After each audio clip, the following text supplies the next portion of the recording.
മുടി കൊഴിച്ചിലിനും നടുവേദനയ്ക്കും പറ്റിയ ഒരു അടിപൊളി റെസിപ്പിയുമായിട്ടാണ് നമ്മൾ ഇന്ന് വന്നിരിക്കുന്നത്. പ്രത്യേകിച്ച് ഇതാ കർക്കിടക മാസത്തിൽ കഴിക്കാൻ പറ്റിയ ഒരു റെസിപ്പിയാണ്. പല അസുഖങ്ങളും നമുക്ക് പിടിപെടാൻ ഈ മഴക്കാലത്ത് തന്നെയാണ്. കുറേ അസുഖങ്ങളിൽ നിന്ന് നമുക്ക് ഈ മരുന്ന് കഴിച്ചാൽ, ഇത് മരുന്ന് എന്നും പറയാൻ പറ്റും, എന്നാൽ നല്ല അടിപൊളി ടേസ്റ്റുള്ള ഒരു എള്ളുണ്ടാന്നും പറയാം. എള്ള് ഉണ്ടയാക്കി കഴിക്കാം, അല്ല സ്പൂണിലാക്കിയിട്ടും കഴിക്കാം. നല്ല ടേസ്റ്റിയാണ്. എന്നാൽ അധിക സാധനങ്ങളൊന്നും ഇതിന് വേണ്ട, വില കൂടിയ സാധനങ്ങളൊന്നും ഇതിന് വേണ്ട. നിങ്ങൾ എൻ്റെ ഫുൾ വീഡിയോ കണ്ടിട്ട് ഇഷ്ടപ്പെട്ടെങ്കിൽ മാത്രമേ ഇത് ഉണ്ടാക്കി കഴിച്ചാൽ മതി. പുറമേ നിന്നും നമ്മളിത് വാങ്ങുമ്പോൾ നല്ല വില കൊടുക്കേണ്ടി വരും. വീട്ടിൽ തന്നെ ആകുമ്പോൾ അതിൻ്റെ നേരെ പകുതി പൈസയേ ആകും. നമുക്കിതുണ്ടാക്കാൻ വേണ്ടത് 200 ഗ്രാം അവിലാണ് എടുത്തിരിക്കുന്നത്. അവിൽ മട്ട അരിയുടെ അവിലാണ് നല്ലത്, അതാകുമ്പോൾ കുറച്ച് കനം കൂടിയതായിരിക്കും. പിന്നെ വേണ്ടത് 200 ഗ്രാം നിലക്കടലയാണ്. അത് തൊലി കളഞ്ഞതാണ് ഞാൻ വാങ്ങിയത്. അതാകുമ്പോൾ എളുപ്പത്തിൽ തന്നെ നമുക്ക് വറുത്തെടുക്കാനും പറ്റും. നമുക്ക് കടലയും നല്ലവണ്ണം വറുത്തെടുക്കാം. നിങ്ങൾ ഇതുവരെ ഇങ്ങനെ ഒന്നും ഉണ്ടാക്കിയിട്ടില്ലെങ്കിൽ ഒന്നും ഉണ്ടാക്കി നോക്കണേ, നല്ല രുചിയുണ്ടായിരുന്നു. കടല കണ്ടോ, ഈ പരുവത്തിൽ തന്നെ വറുത്തെടുക്കണേ. ചെറിയ തീയിൽ വറുത്തെടുത്താൽ മതി. തീ നല്ല സ്പീഡാകുമ്പോൾ കടല പുറമേ കരിഞ്ഞതും ഉള്ളു പച്ചയായിരിക്കും.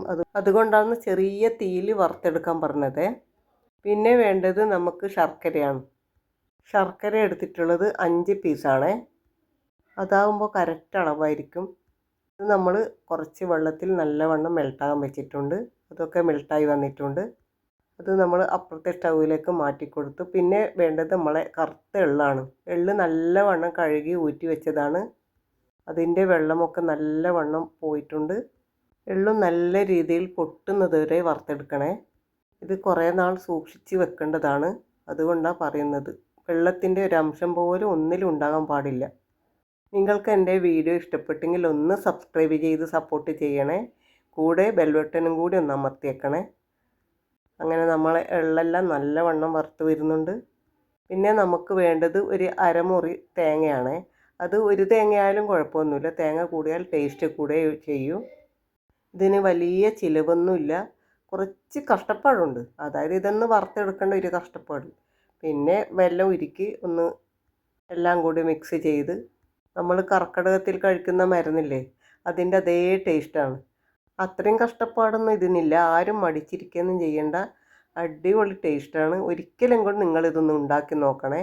അങ്ങനെയുള്ളതൊക്കെ നല്ലവണ്ണം വറുത്ത് വരുന്നുണ്ട്. ഇങ്ങനെയൊന്നും പോരാ, അതിൻ്റെ പച്ച മണം നല്ലവണ്ണം മാറുകയും ചെയ്യണം. വെള്ളത്തിൻ്റെ അംശം ഞാൻ പറഞ്ഞല്ലോ, തുള്ളി പോലും ഉണ്ടാകാനും പാടില്ല. നല്ലവണ്ണം പൊട്ടിയിരിക്കും. ഞാനിത് ഉണ്ടാക്കുമ്പോൾ കരുതിയത് എന്താണെന്നറിയോ, കറുത്ത എള്ളല്ലേ, ഭയങ്കര കയ്പ്പായിരിക്കുന്നതാണ്. പക്ഷെ ഒട്ടും കയ്പ്പുമില്ല, അടിപൊളി ടേസ്റ്റുമാണ്. എല്ലാം കൂടി വരുമ്പോൾ നല്ല രുചിയായിരുന്നു. കടലിൻ്റെയും എള്ളിൻ്റെയും തേങ്ങയുടെയും പിന്നെ ഇതിൽ കുറച്ച് നെയ്യ് കൂടി നമ്മൾ ചേർത്ത് കൊടുക്കുന്നുണ്ടായിരുന്നു. പറഞ്ഞറിയിക്കാൻ വയ്യ, നിങ്ങൾ എന്തായാലും ഉണ്ടാക്കി കഴിച്ച് നോക്കിയാലേ ഇത് മനസ്സിലാവും. അങ്ങനെ എള്ളും വറുത്ത് മാറ്റി വെച്ചിട്ടുണ്ട്. പിന്നെ ഇതാ പശു നെയ്യാണ്, ഇത് 2-3 സ്പൂൺ ഒഴിച്ച് കൊടുത്തിട്ടുണ്ട്. എന്തായാലും നെയ്യിൻ്റെ ടേസ്റ്റ് മുന്നിട്ട് നിൽക്കേണ്ടതാണ്.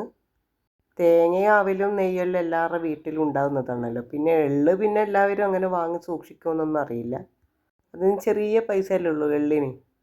അങ്ങനെ നമ്മളെ നെയ്യെല്ലാം നന്നായി മെൽട്ടായി വന്നിട്ടുണ്ട്. നമുക്കതിലേക്ക് തേങ്ങ ഇട്ട് കൊടുക്കാം. തേങ്ങ നല്ലവണ്ണം വഴറ്റിയെടുക്കണേ. വറുത്തെടുക്കുകയൊന്നും ചെയ്യണ്ട, ഇതുപോലെ ഒന്ന് വഴറ്റിയാൽ മതി. പിന്നെ അതിലേക്ക് അവിൽ ചേർത്ത് കൊടുക്കുക. അവിൽ നല്ലവണ്ണം വറുത്ത് വെച്ചതാണല്ലോ, അതുകൊണ്ട് എല്ലാം കൂടെ ഒന്ന് മിക്സ് ചെയ്ത് പിന്നെ വറുത്തെടുത്ത കടല അതും കൂടി ചേർത്ത് കൊടുക്കുക. എല്ലാം നമ്മൾ ആദ്യം എല്ലാം വറുത്ത് വെച്ചത് കൊണ്ട് പെട്ടെന്ന് ഇത് റെഡിയാക്കാൻ പറ്റും. എല്ലാം ആദ്യം ഒന്ന് വറുത്തെടുക്കേണ്ട ഒരു ബുദ്ധിമുട്ടേ ഉള്ളൂ. പിന്നെ എല്ലാം വറുത്തെടുത്ത് കഴിഞ്ഞാൽ പിന്നെ പെട്ടെന്ന് ഉണ്ടാക്കാൻ പറ്റും ഇത്. അങ്ങനെ നമ്മൾ എള്ള് കൂടി ചേർത്ത് കൊടുത്തിട്ടുണ്ട്. അതും നല്ലവണ്ണം ഒന്ന് മിക്സ് ചെയ്യുക. പിന്നെ ഇതിൽ ഉപ്പൊന്നും ചേർത്ത് കൊടുക്കേണ്ട ആവശ്യമേ ഇല്ല. എല്ലാം നല്ലവണ്ണം മിക്സ് ചെയ്ത ശേഷം നമുക്ക് ശർക്കരപ്പാനി അതിലേക്ക് ചേർത്ത് കൊടുക്കാം. ആ ശർക്കരപ്പാനി മുഴുവനും ചേർത്ത് കൊടുക്കണേ. ഇത് നല്ലവണ്ണം വറ്റി വരേണ്ടതാണ്. ശർക്കരപ്പാനി കൂടി ചേർത്ത് കൊടുത്തപ്പോൾ നല്ല സ്മെല്ല് വരുന്നുണ്ട്. ഇനി ഇത് നല്ലവണ്ണം വറ്റിച്ചെടുക്കണം. ഒരു തുള്ളി പോലും വെള്ളം ഉണ്ടാകാൻ പാടില്ല. നിങ്ങൾക്ക് എൻ്റെ വീഡിയോ ഇഷ്ടപ്പെട്ടെങ്കിൽ ഒന്ന് ലൈക്കും കമൻറ്റും എല്ലാം ഒന്ന് ചെയ്തേക്കണേ. അങ്ങനെ ബാക്കി വന്ന ശർക്കരപ്പാനി കൂടി നമ്മൾ അതിലേക്ക് ചേർത്ത് കൊടുത്തിട്ടുണ്ട്. ഇനി എല്ലാം കൂടി നന്നായി വെന്ത് വരണം. പിന്നെ അതിലേക്ക് ചേർത്തത് ജീരകപ്പൊടിയാണേ. നല്ല ജീരകം പൊടിച്ചതാണ്. അതൊരു 1/4 ടീസ്പൂൺ മതി.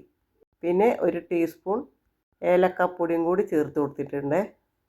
ഇനി എല്ലാം കൂടി നന്നായി മിക്സ് ചെയ്ത് നല്ലവണ്ണം വറ്റിച്ചെടുക്കണം. ഇത് മുടി കൊഴിച്ചിലിനും നടുവേദനക്കും എല്ലാറ്റിനും പറ്റിയ ഒരു മരുന്നാണേ ഇത് ഇങ്ങനെ ഉണ്ടാക്കി വെച്ചിട്ട് നിങ്ങൾ ഓരോ സ്പൂൺ വീതം ദിവസവും എടുത്ത് കഴിച്ചാൽ മതി. നല്ല ഉന്മേഷം ഉണ്ടാവും. ഇത് ഷുഗറുള്ളവർക്കും അത്യാവശ്യം കഴിക്കാൻ പറ്റും. ശർക്കരയാണല്ലോ. മിക്സൊന്നും നല്ലവണ്ണം വെന്ത് വരാത്തത് കൊണ്ടാണ് ബാക്കിയുള്ള ശർക്കരപ്പാനി കൂടി നമ്മൾ ഒഴിച്ച് കൊടുത്തത്. ഇപ്പം നമ്മളെടുത്ത സാധനമൊക്കെ വളരെ കറക്റ്റാണ്. 200 ഗ്രാം കടല, 200 ഗ്രാം എള്ള്, 200 ഗ്രാം അവിൽ, പിന്നെ 2 ടേബിൾ സ്പൂൺ നെയ്യ്, പിന്നെ അരമുറി തേങ്ങ ചിരണ്ടിയതാണ് എടുത്തത്. വളരെ കുറച്ച് സാധനങ്ങളല്ലേ നമ്മൾ എടുത്തിട്ടുള്ളൂ.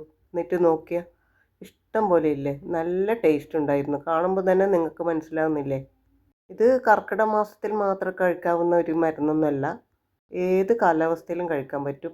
പക്ഷേ കർക്കിടക മാസത്തിൽ കഴിക്കുമ്പോൾ എല്ലാവരും പറയുന്നത് ഇത് നല്ലവണ്ണം തടിക്ക് പിടിക്കും എന്നാണ്. എന്തായാലും നിങ്ങളൊന്ന് ഉണ്ടാക്കി നോക്കൂ, എന്നിട്ട് കമൻറ്റ് ചെയ്യൂ.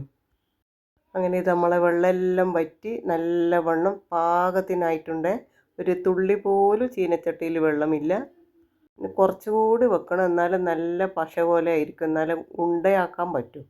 ഇത് കഴിയുന്നത് പ്ലാസ്റ്റിക് പാത്രത്തിൽ ഇടാണ്ട് ഭരണി ഉണ്ടെങ്കിൽ ഭരണിയിലോ അല്ല ഭരണി പോലത്തെ മറ്റുള്ള എയർ ടൈറ്റുള്ള പാത്രത്തിലോ സൂക്ഷിക്കുന്നതായിരിക്കും നല്ലത്. ഇനി ഫ്രിഡ്ജിൽ വെച്ച് സൂക്ഷിച്ചാലും കുഴപ്പമൊന്നുമില്ല. അതാകുമ്പോൾ കുറേ നാൾ കേടുകൂടാതെ ഇരിക്കും.